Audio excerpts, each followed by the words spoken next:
Ce que tu fuis en toi te contrôle. As-tu déjà ressenti une honte si profonde que tu ne pouvais même pas la nommer? Un instinct, une pensée, un souvenir que tu repousses chaque fois qu'il surgit? Une part de toi que tu caches même à ton propre regard? Tu n'es pas seul, et ce que tu vis n'est pas une erreur. Carl Jung, l'un des pères de la psychologie moderne, l'avait compris bien avant nous.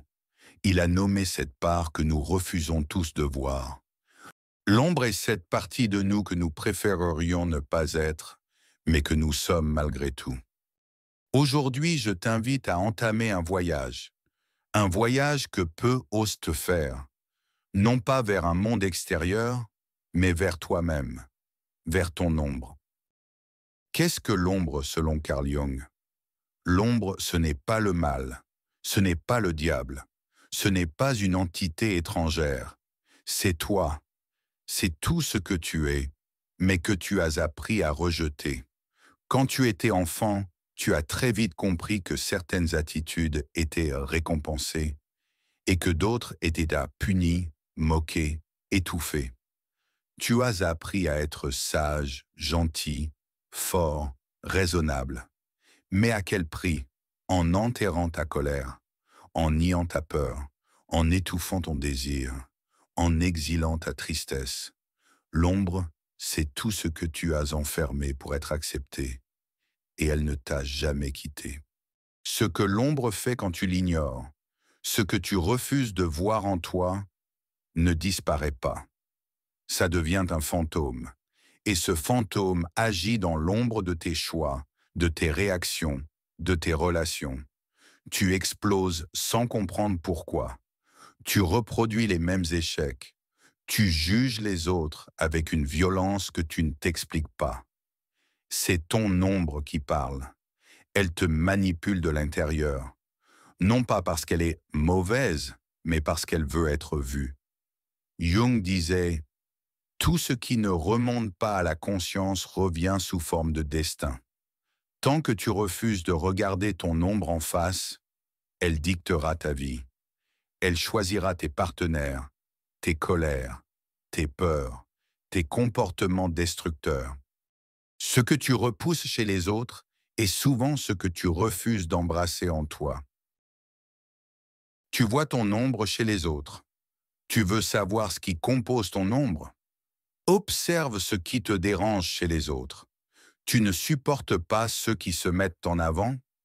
Peut-être que tu t'es interdit d'exister pleinement. Tu méprises ceux qui montrent leur vulnérabilité?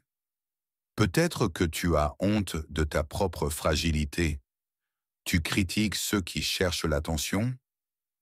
Peut-être qu'en toi, une part meurt de solitude.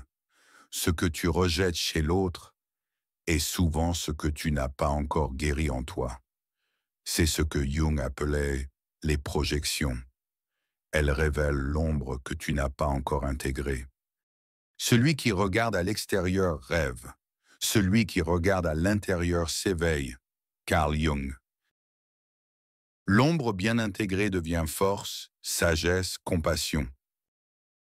Tu ne peux pas t'éveiller en niant la moitié de ton être. Tu ne peux pas aimer si tu te détestes en silence. Tu ne peux pas être libre si tu es prisonnier de ton inconscient. Mais voici la bonne nouvelle. Ton ombre contient aussi ton pouvoir. Ce que tu rejettes contient l'énergie de ta libération. Ta rage peut devenir affirmation. Ta tristesse peut devenir profondeur. Ton envie peut devenir ambition. Ta noirceur peut devenir lumière. Tu arrêtes de vivre à l'extérieur et tu commences à vivre depuis l'intérieur.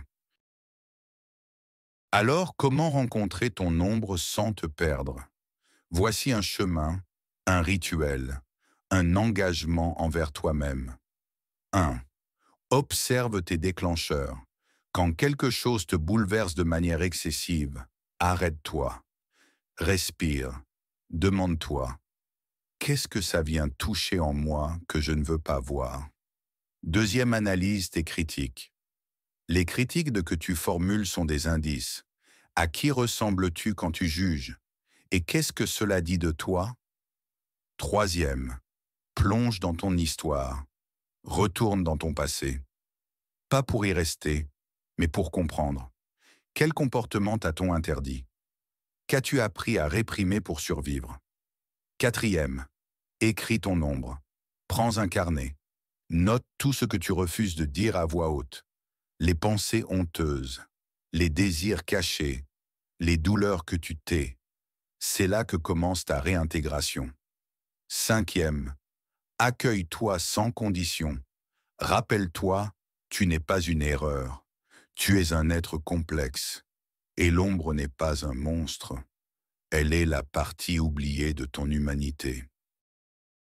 Jung disait, on ne devient pas éclairé en imaginant des figures de lumière, mais en rendant l'obscurité consciente. Lorsque tu regardes ton ombre en face, quelque chose d'incroyable se passe. Tu deviens entier. Tu ne vis plus dans la peur d'être découvert. Tu ne surjoues plus des rôles pour être aimé. Tu n'attaques plus les autres pour fuir tes blessures. Tu deviens souverain de ton monde intérieur. Tu dis ce que tu penses sans violence. Tu ressens sans te juger. Tu agis sans te saboter. Tu aimes sans condition. Ce n'est pas la perfection que tu trouves, c'est la vérité. Écoute bien, tu n'es pas ici pour être parfait. Tu es ici pour être vrai. Et la vérité inclut aussi ta part d'ombre. Arrête de fuir ce que tu es. Commence à accueillir. Parce que ce que tu refuses de toi est justement ce qui attend d'être aimé. Carl Jung disait aussi, on ne devient pas éclairé en imaginant des figures de lumière, mais en rendant l'obscurité consciente. Tu veux t'éveiller? Alors commence là où tu as le plus peur de regarder, en toi. Ce soir, prends un moment de silence. Ferme les yeux.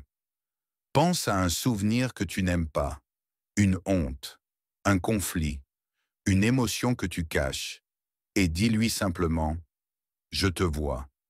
Je ne te comprends pas encore, mais je ne vais plus te fuir. » C'est le début de ta transformation.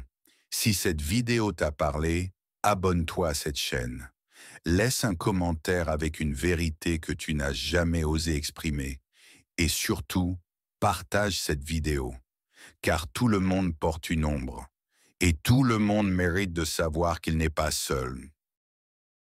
Ce n'est qu'en embrassant notre ombre que nous devenons entiers. La lumière ne guérit pas ce qu'on refuse de voir.